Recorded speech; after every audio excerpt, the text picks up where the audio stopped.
so I've changed up my hook here. What I've done is I'm using the hook that you guys would have in your kit if you purchased one of the kits from me. So this is the 5.5mm hook. This is actually exactly the hook that will be in your kit, and the exact extra yarn that will be in your kit. It may be a different color, but it's all the same yarn.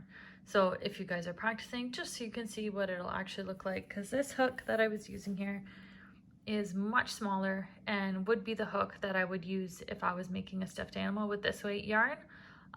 But we're not making a stuffed animal, we're just practicing. So I switched up my hook here so you guys can see more realistically what it's gonna look like. So I redid this with this hook, okay?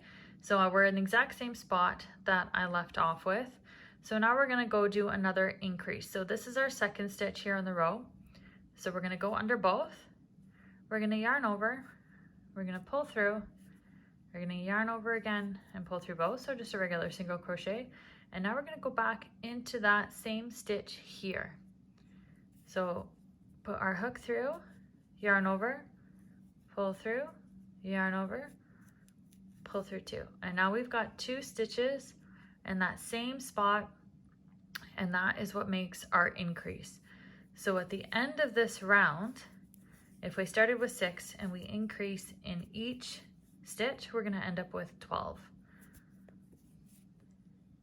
And while you're practicing,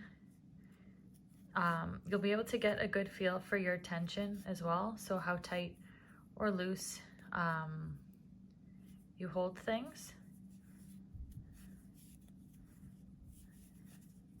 So with using this hook and this yarn, you will get some big holes in your work, which is completely fine. Again, we are just practicing, and it'll be easier for you to see your stitches this way too. But now we have this problem. What if this happens while we're doing our actual piece and we get this nice big hole in the middle? Well, because we're working around and we're kind of pulling on it, this hole in the middle might come back, and it is a super easy fix.